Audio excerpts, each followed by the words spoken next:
Good morning, good morning. Routine visit muna tayo.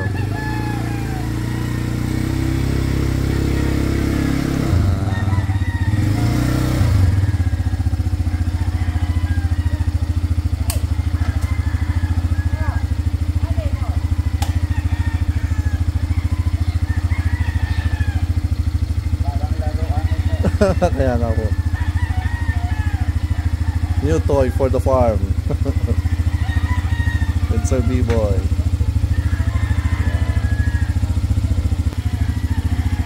Yan. So, routine visit muna tayo mga karoosters. Yan. Sasamahan tayo ni Ma'am Looney and hopefully with Sir B-Boy.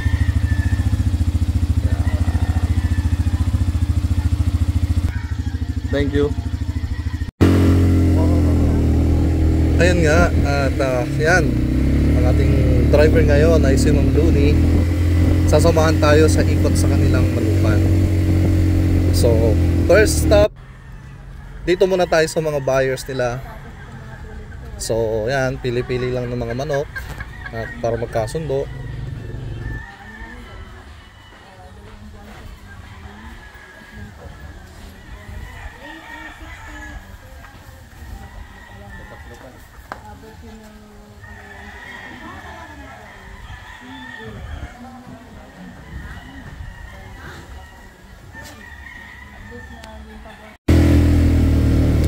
Ayan, sabay lipat ulit tayo sa range area ng mga hens. Silipin natin kung anong status doon. Halik kayo mga karoosters. Wow! Sanay na sanay kayo, mama.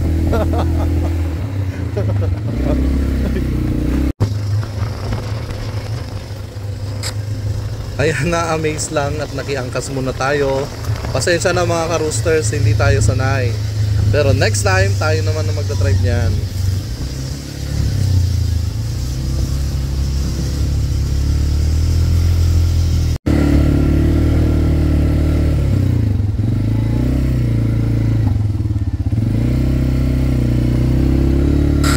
At ayan nga, dumating na tayo dito sa range area ng mga inahin.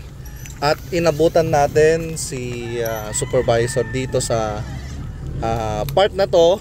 Nagtitimpla siya ng pang bacterial flushing nila dahil biglang nagbago ang panahon dito po sa area ngayong araw.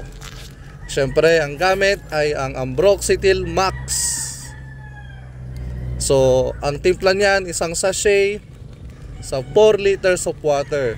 So nilagay lang po niyan sa temporary na maliit na botelya para dito po ma-mix ng maayos yung Ambroxetil. Tsaka po niyan ihahalo sa balde. Yan, tulad nung nakikita niyo dyan.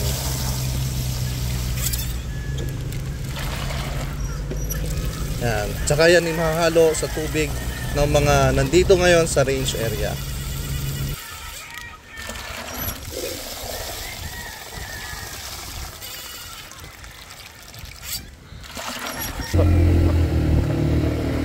So lipat ulit tayo sa next part.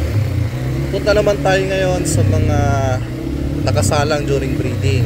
Ayan, silipin natin ang status. Halik kayo mga karoosters. At ayan, nandito na tayo. Ayan, so mini-meeting lang po ang mga nandito sa breeding and brooding area. Kita natin napaka hands-on talaga ni Ma'am Looney. At very honored tayo na sinamahan sa ikot natin dito sa Firebird Game Farm.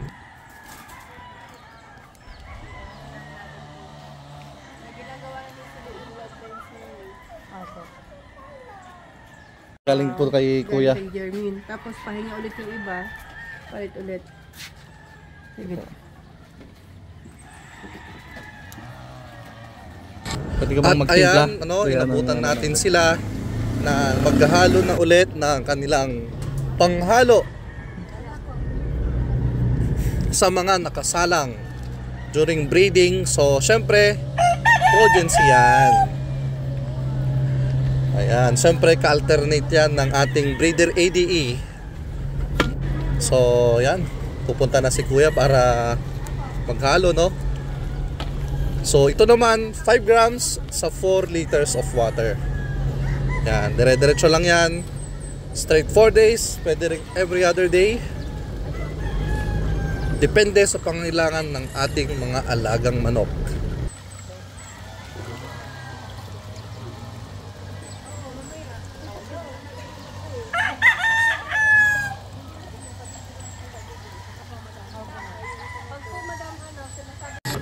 By the way, ginagamit din ito sa mga sisiu hanggang po sa ranging area, pati sa nagmo-molt at during conditioning.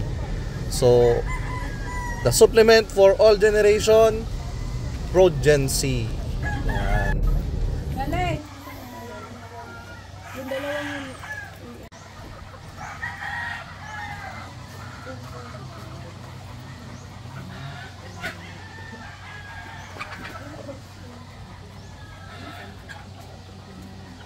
Kung gusto yung nagsama yung saysay na niya lang dito, ayaw ko din ng ganun na ako makakabili kung sa taas. Yan, mabibili yan sa ating mga poultry supply outlets at sa ating technical team. Feel free to message us. So yan, gamit yan dito sa Firebird Game Farm.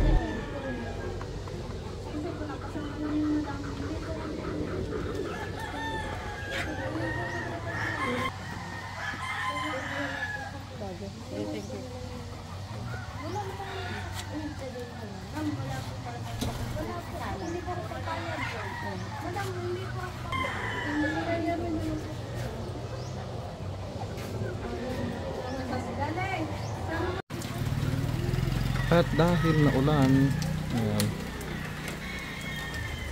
tinapos na natin ng farm visit. So maraming salamat sa Firebird Game Farm, kay Sir B-Boy and kay Ma'am Luni sa pagpapatuloy sa atin sa farm. So kita-kits tayo mga ka-roosters sa See you next susunod time, mga nating ka-roosters. farm visit.